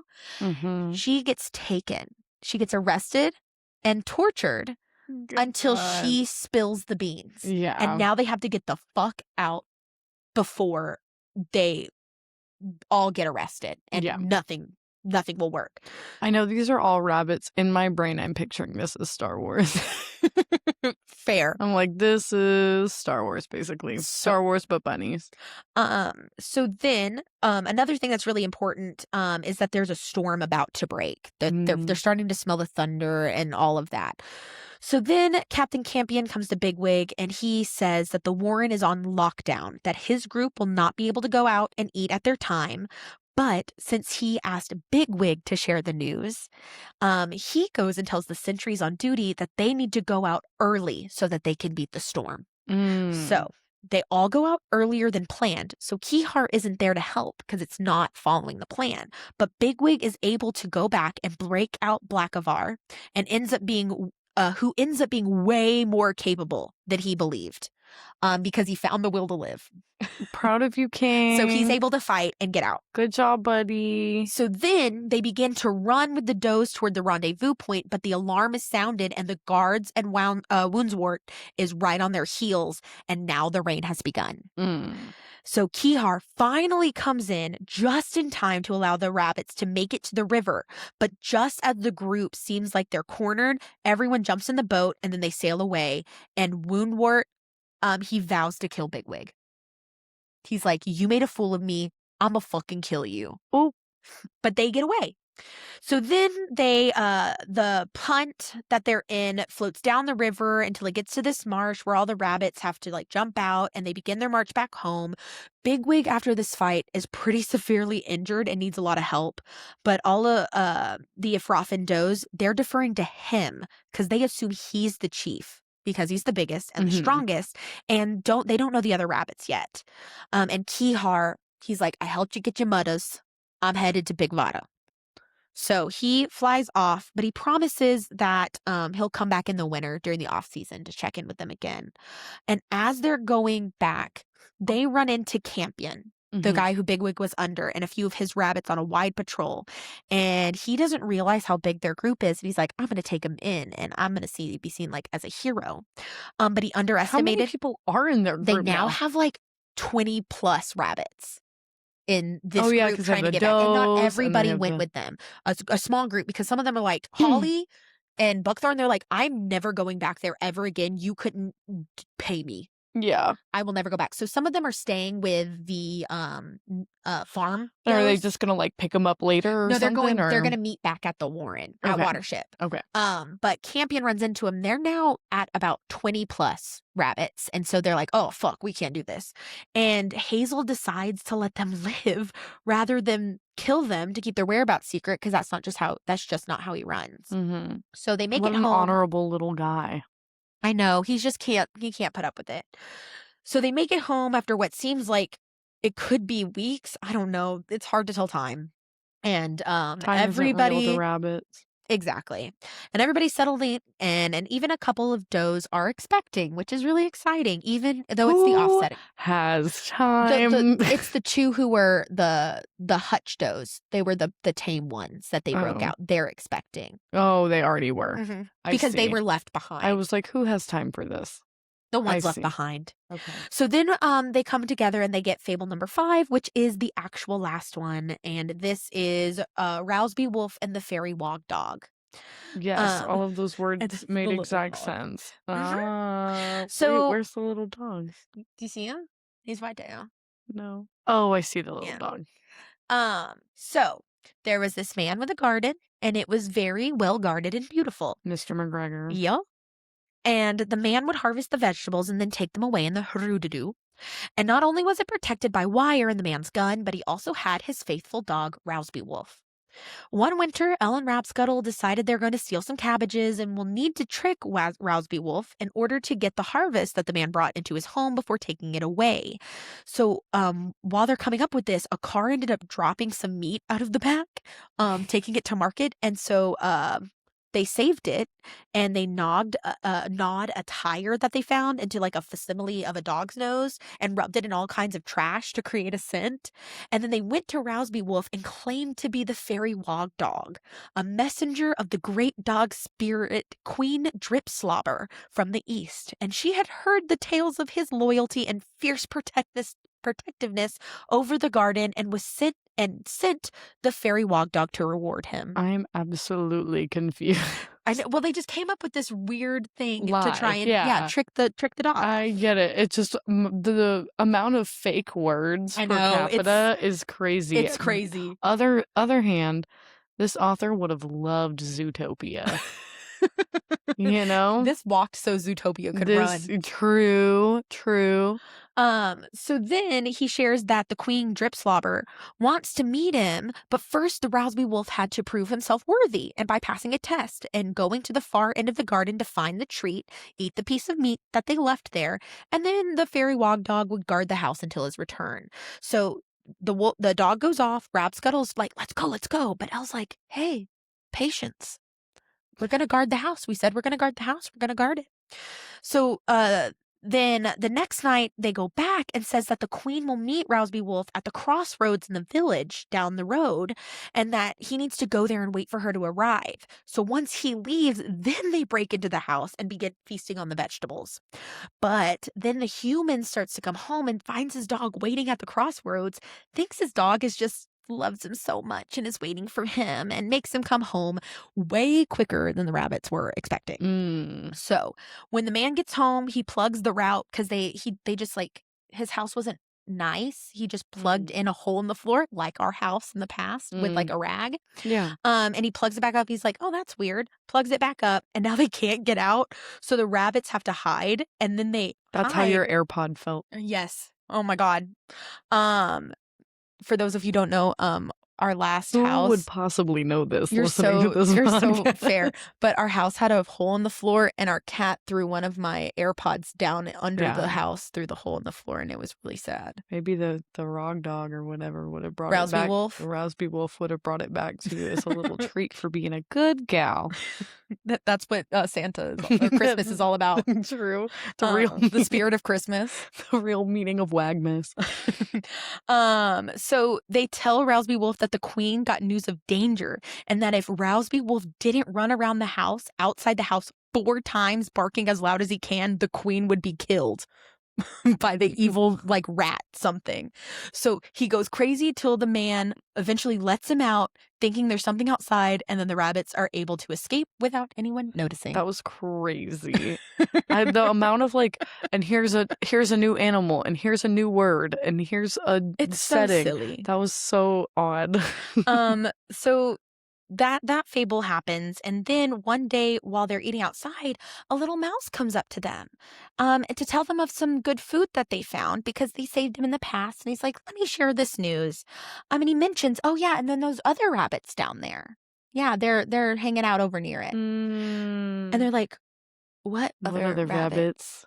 Turns out, because Campion got back, they were able to find their warren, and they have brought all the fucking rabbits to lay siege to the Watership Down. So they are gathering to attack, and so they lose the benefit of the doubt, and Hazel has the warren begin defenses. They start bearing up the holes, and we find out that after Bigwig and the escape, Woundwart's hold over the warren is more tenuous than ever. So they came back just to be attacked? Dang. The stories of the great bird and the thunder that happened, the thunder that was coming down, and the great bird that attacked them, they were thinking, like, this is myth-like. They're like, Bigwig, again, he's becoming almost a mythical creature to them. And that's kind of how they felt about Hazel too, right? Yeah. But now there's so much discontent, he can barely keep it under wraps. And this just makes him more obsessed with finding and killing Bigwig. And he's putting that above anything else. And he's just about got over it. And when Campion finds out that they know it, he's like, we're fucking going. They head out, they set out at once, and they lay siege. Hazel goes down to try and make a compromise rather than fighting. And he's like, hey, what if we just, like, make a warren in between us with some of our rabbits and some of your rabbits, and then everybody's going to be happy and we can live in peace. And he's like, fuck no, I'm gonna fucking murder you and take the does back as prisoner. So he also doesn't even think that he's the chief rabbit. He thinks he's just an ambassador. He's so small and he's got a lame leg. There must be a larger rabbit in charge.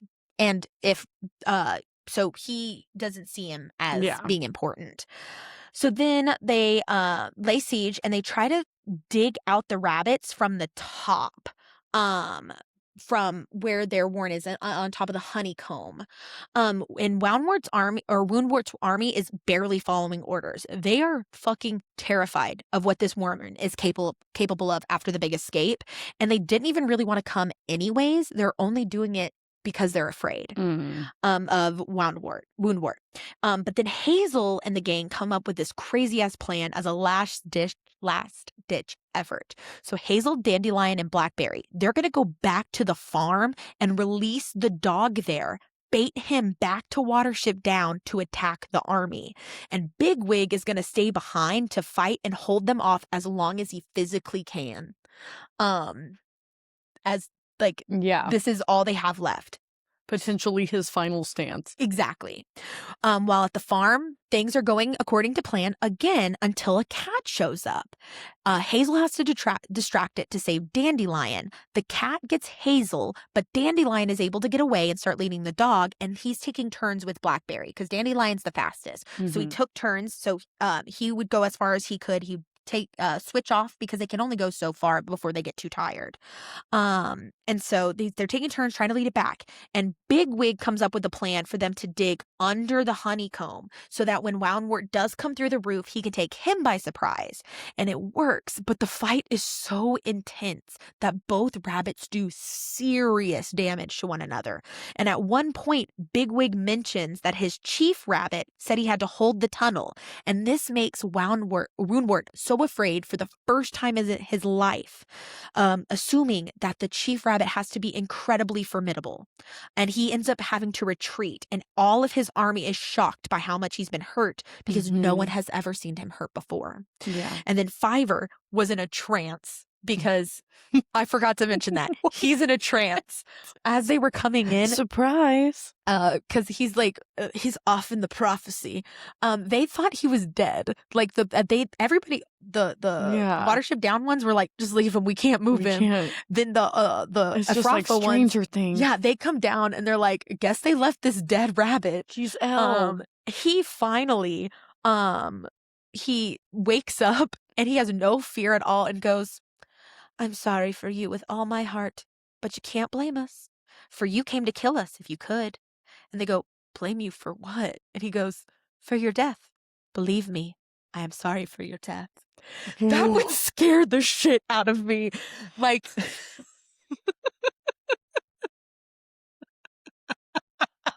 I wish you could see my face. That's crazy. can you imagine? It's Are giving in the Shining a I little know bit. you're in the sieging army, and this tiny rabbit pops up from It's from the dead and is like, "We're gonna kill you now. We're gonna kill you, and you could blame us, but you can't because you're I'm gonna so be sorry. dead." You're gonna die." That I would shit my pants. It's like all those stories about like kids being on planes and the kids being like, the plane's gonna crash, and everyone's like, get this kid out of I here. know. So yeah, that scared the shit out of me. Oh my god. So then Roundwort is trying to convince another rabbit to go down and finish the job. And as he's doing that, the dog shows up. The army scatters. Woundwort stays to fight it, and he's never seen again. You don't know if he gets killed by the dog. You just know he's never seen again. He's not kicking. So now we are at the ending. Oh, wow. So while all this is going on, Hazel was captured by the cat. But he's squealing in fear during this. When did Hazel get captured by the cat? Remember, he had to act as a oh yeah, what's it? Decoy. The decoy, Yeah. so that Dandelion and Blackberry could get away. So the cat does capture him, and he's squealing in fear in this cat After because he just is absolutely terrifying. well, and no, this is Hazel.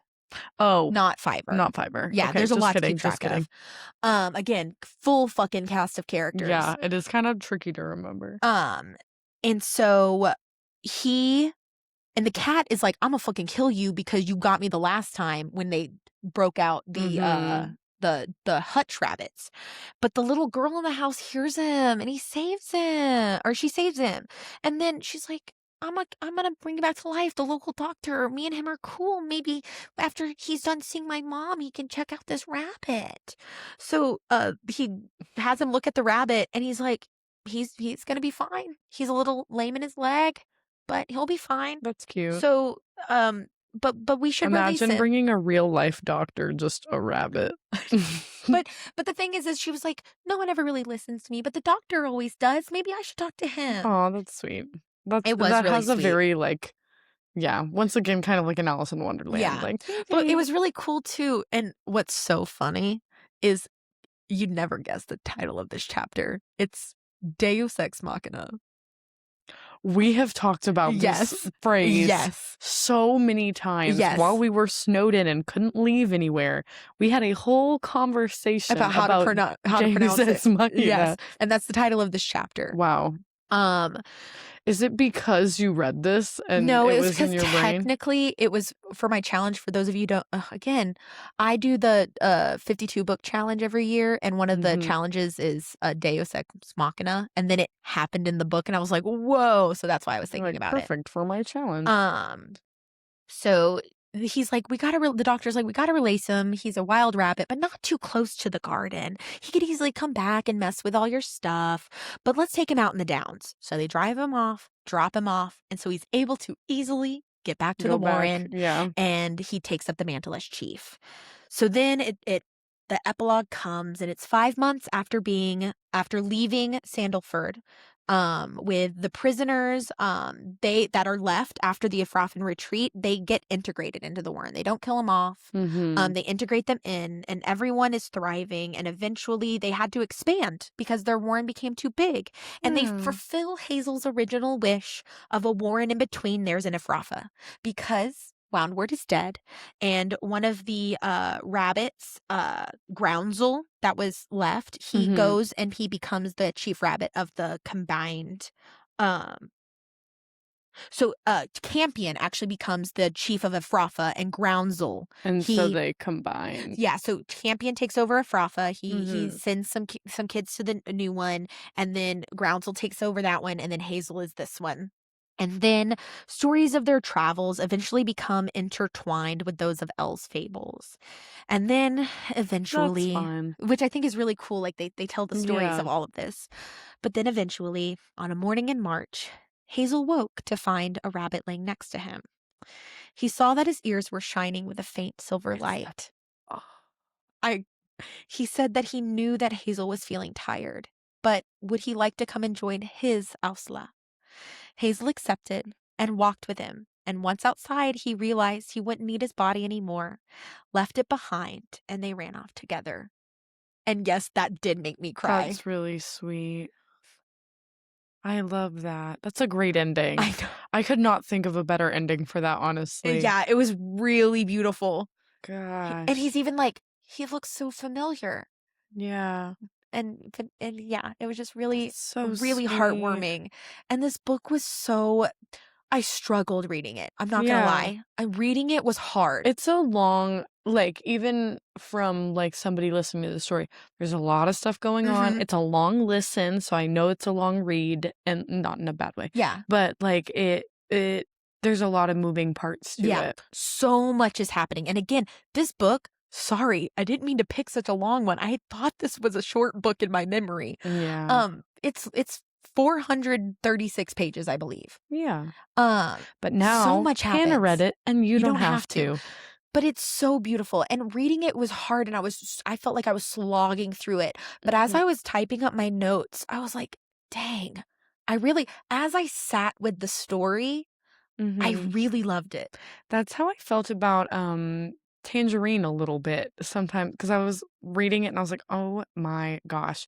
And as I was typing my notes, I was like, you know what? Like, there's parts of this that I really do love. And I think there's parts of it that are really good for a children's story. And I think it has so many good themes of the way that they come together and they learn to trust each other and rely on each other's strengths. And then like Hazel wanting a better life for himself and for others. The fables thrown in that kind of intertwine and give foreshadowing to the stuff that's going to come.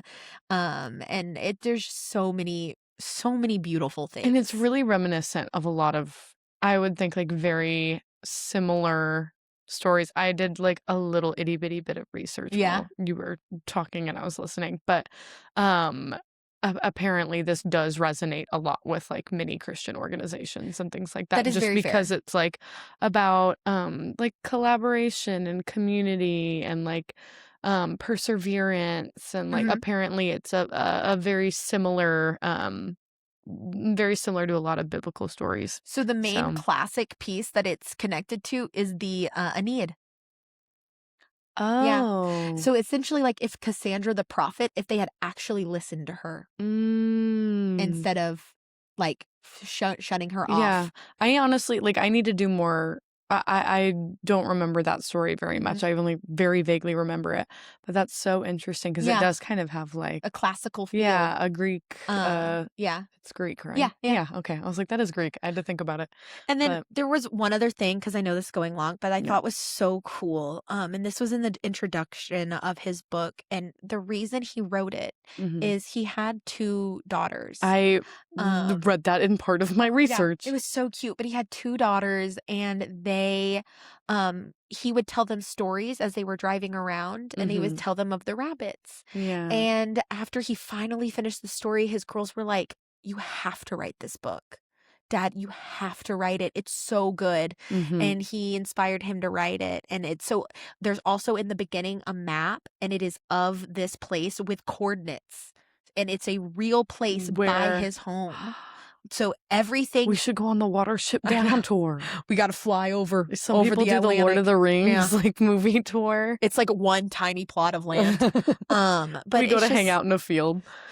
It was just really cute, and I did like thinking on it. I really liked it, and it was so sweet. And I did kind of look up whether it was inherently political, and because it was just a story for his kids, it's not. He was like, there was no real like I don't know, preconceived, political message. And but I mean, I think he kind of turned it into, because again, he had the fables in it, but the story in itself is teaching some lessons. Like, he was teaching his daughters through these stories. Yeah, and like standing up for your people, standing what you believe in, although not necessarily a political message is going to inherently be political and like protecting your people. You can always connect it to whatever. Like, exactly. Even today, when you found it's written in the 70s, we're still connecting some of these themes today. Speaking of connecting it, we've got to rate our book. Yes. So first up, the readability and finishability. Now, I'm not going to lie. This book was hard because I was so getting fed up with the connections. He's like, this is written for children. I have to make sure they understand the like how these things work compared to humans. I was like, dude, shut up. This book did not need to be as long as it did. It was really good, but it was hard to read in the moment. I think if you had a hard time, I have an even, like, I don't know, harder time finishing books sometimes. So I think I would have an even harder time. And I think too, like, this was a book that I wish I could read a chapter, set it down for a week, come back to it again. I had to like frantic read over like 4 days. I think if you did that though, you wouldn't have remembered enough of the plot. There's so much plot, and but it was many hard. names. So I would almost give this one like, I'd give it like a 2 or 3. Yeah, I'll give it 2.5. Yeah, 2.5. Because it was still like, once you got to the end, once you got to Afrafa, I was like, okay, I'm in it now. Yeah. But the other parts was hard. It's hard. It's a hard build up. The vibes are like, it's like a, once again, bringing in D20, but like, it's like Burroughs, what is it? Burroughs End or whatever. The one with all the stoats. Oh, I never finished that one. I really liked it. It is inspired it, I guess, partly this and like Secret of Nim. And I think it had good vibes, especially the fables. The fables vibe-tastic. Yeah. But I would say this is maybe like a 3. I'm gonna give it a 3 too. Yeah. Test of Time though. Test of Time is really as I good. sat with this one, that's what made me love it. When I sat with it and I thought about it's like it. a 4. Are you thinking higher? I want to almost give it like a 4.5. Then give it a 4.5. Yeah, I want to give it high because again, like, I still think about it and telling it to you. This book was fun to talk about. Like, I enjoyed it, and I think that if I were to tell this story to someone else, I would enjoy it. So, but I could give it a 4 if you think. No, keep it at a 4.5. Okay, so that gives us 3, 6, 10. A solid 10, the same score, because I have a spreadsheet now, as Wizard of Oz. Honestly, though, but that's very fitting. Yeah. Like, that's kind of how it was when we read Wizard of Oz, of like, this is a long story, there's a lot of details, but it's really cool. Yeah. So, this book has been Second Chance approved. Thank you guys for yapping with us. And I know it was a long one. Thanks for sitting with us. And if you feel like yapping some more, hop on over to Instagram and check out what the clues are for the next episode. I will try my best to post it because sometimes I forget. Social media is a work in progress. So speaking of clues, I have a clue for my next book, which is the word star. Star. There's so many things. There's so many star books. There's so many books with. Is it in the title? Is it like a theme?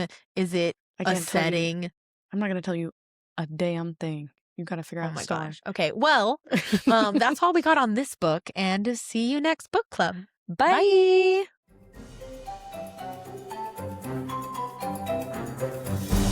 Bye. Take two. This is the Patchouli Podcast Network.